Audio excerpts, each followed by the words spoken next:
Hi, everyone. Welcome to this episode of My Story, My Way, a podcast cafe where every week I share the story of success and self-reflection of my guests from my conversation corner of the world. Thank you to our sponsor, PHLV Radio, the voice of the Asian American community and beyond. From talk to music and everything in between, tune in for a slice of the AAPI experience on your airwaves. So my name is Patranya, and my guest on the show today is the CEO of CleanSpark, Zach Bradford. This is a company, a Bitcoin mining company, a sustainable company, and technology energy company based right here in Henderson, Nevada. Zach, welcome to the show. Hey, thank you very much. I appreciate you having me on today. So great to have you here. First, usually with this show, what I do is I bring my coffee. This is like kind of a podcast cafe, and I bring my favorite drink, which is coffee, to the show. So I have to ask you, Zach, what is your favorite drink? And do you have it with you? What fuels you every day? Oh, man. I finished mine already, but I'm definitely a vanilla latte kind of guy. Wow, I like vanilla. Well, I go sugar-free vanilla. I don't know if you do sugar-free, but yeah. I'm all sugar all the time. You're sugar. You need the sugar. All right. Good to know. But yeah, so this show is all about bringing my guests to have this conversation, talking a little bit about them, what brings them to the table, what brings you to where you are right now. So that's where we're going to start. So Zach, you, as I said, CEO of CleanSpark. So tell me a little bit about your company, because you're almost kind of brand new here to Southern Nevada, right? We are. We recently moved our headquarters to Nevada from Utah. No, I've been in the Las Vegas area for about 10 years now. Mm-hmm. But yeah, we're a Bitcoin mining company, which, simplify that, what does that really mean? Is we are running computer servers that are processing data that support the Bitcoin blockchain.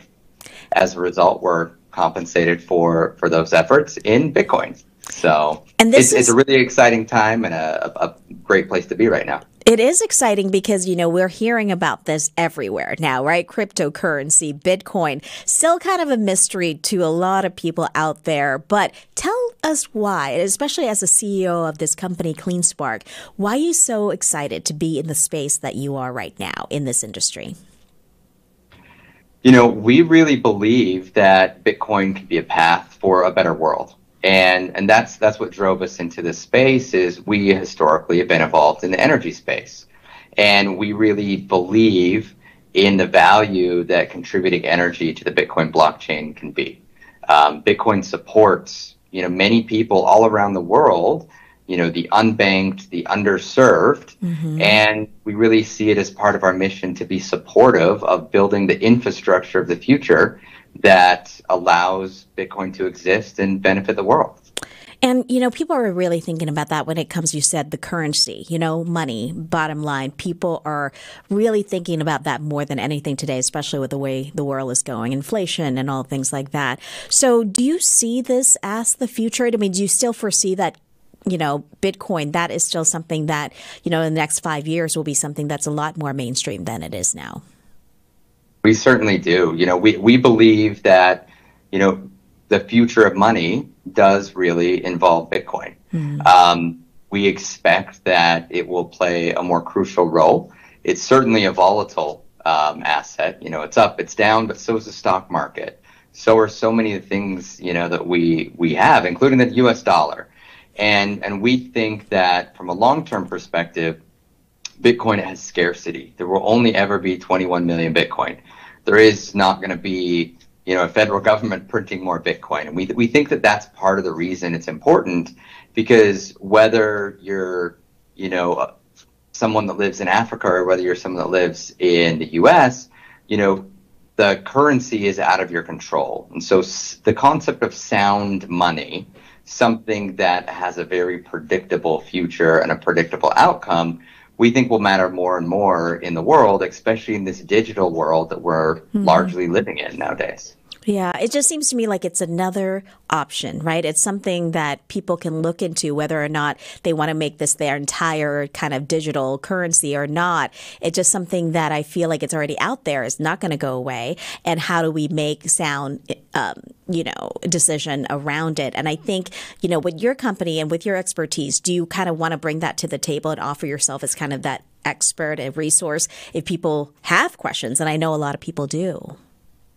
Yeah, obviously our entire company, we actually have a big communications team. Myself, I try and speak as often as I can about it.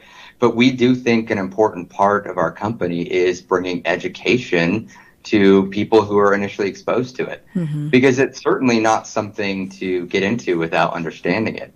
And I think that as people understand it fully, they can make better decisions, just like with anything, whether it's a savings account or your 401k.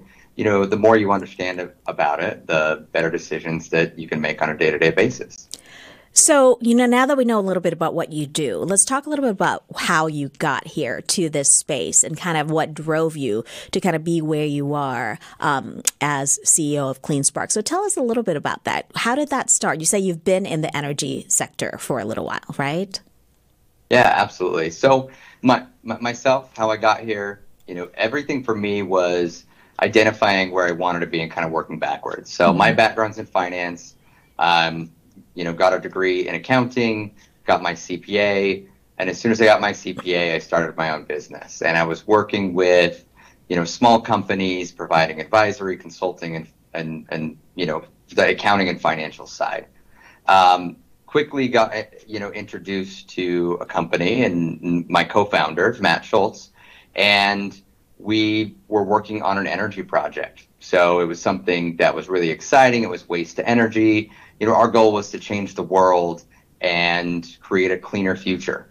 And as we built it, we got involved in more and more projects, everything from, military projects to, shopping malls to residences. And as we built the company, we focused on renewables, so solar and batteries and microgrids and resiliency. And, ultimately found my way where I was a CFO for the first 6-7 years and reached a point in time where it made sense where I took over as CEO in 2019. Not long after is where we began our Bitcoin journey because I was out at a site. I was working with somebody talking about how we could make a data center more energy efficient.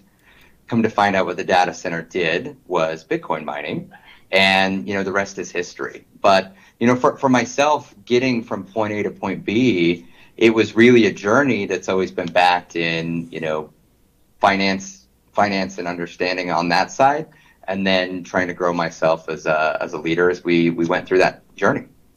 And, it's been so, it feels like probably, you from where you started and where you are now, just kind of a whirlwind and going through all these experiences. And I know, as a business leader and people come to you for advice, whether or not they want to get into the Bitcoin industry or some other, energy or renewable energy or finance or whatever it is. What kind of advice do you have for people right now, especially kind of going through your journey, maybe not thinking that this is where you're going to be and where you end up, but this is where you end up now and you're doing so well at it. What's your advice for people coming up in the world and wanting to be where you are one day? Yeah, I think it's about patience and putting in the work, to just, quote another philosopher, the obstacle is the way is sometimes the thing. It's when you encounter something that is difficult that becomes the path. And for us, and myself, that's really what it was, is I would have never expected, 10 years ago, which is how long it's been on this career journey for me, to say I was the CEO of a Bitcoin mining company. And so it's about recognizing that sometimes the least expected things and even the difficult things is what creates the opportunities in your journey.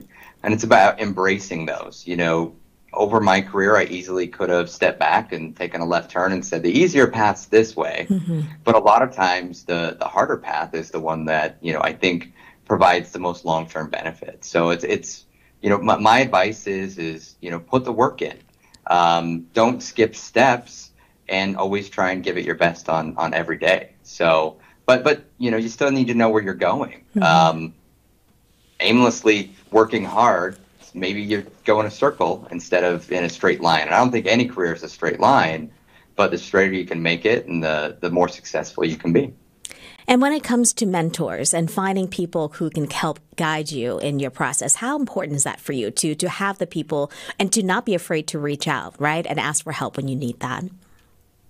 Yeah, I think it's definitely an important thing to, one is the main thing is understand you don't know everything, but also understand that people don't expect you to know everything. So asking for help is always a really important part of the journey. But then I'd say question everything still. One thing we like to talk about is ask why, 5 times. And if you ask why 5 times on any given, direction that you're thinking about going, you can usually find the root of something and find out what really is driving that in whether it's business or life or otherwise. But I think always being curious enough to question instead of accept what you have around you and for what it is, but always bouncing those ideas off of people that have been through those experiences. I think it's incredibly important to accelerate any journey on a career. Yeah. And, I always like to ask people what else can they do to kind of improve themselves? Because we're always growing, right? Like I always think I can always be a better speaker. I can always be a better writer. What challenges you? What do you want to keep working on maybe in the next 5 years for yourself and for your company? That's a great question. I think that perspective is probably the most important thing for anybody to work on, right? So, on a bad day, no matter where you're at in a career or in your life, there's probably somebody that's having, a harder time. So I think recognizing that even the biggest obstacles, when put in perspective, are things that can be dealt with. I consider myself a student of Stoic philosophy. So it's about really appreciating the now and always looking forward for, good improvements for the betterment of yourself and the people around you. And I think finding a philosophy that's important to you and that's grounding is something that, I work on every day. And I think that it's a good thing for somebody to have so they have good perspective on where they're at any point in their life. All right. Well, it's so great to hear from you and learn from you and to hear your story. And obviously, with the name of this podcast is My Story, My Way. You've done it your way. And what would you say would be the key thing? What is your way? How are you different from other CEOs in this business or in other industries that would kind of make you stand out? For me, it was about recognizing things that for their own opportunities. So over my career, I've acquired over 5 companies, and each of those were a little different than the company we were running at that time, and it was a good addition. But also recognizing, for example, when we got into Bitcoin mining, that was a pretty big change. But there are certain times in anybody's life where there's that light bulb moment. And I think knowing to trust your light bulb moment and, really dig in. And that was something that's, certainly paid off for me in my career is always be curious enough to look beyond what you're doing right there to the things around you and know that, being additive is important. You don't have to be the smartest person in a room, and you certainly shouldn't surround yourself with a group that would make you the smartest person. Like, be willing to be wrong sometimes. Be willing to question yourself. Be willing to try new things. So I think that's probably what I would say about that.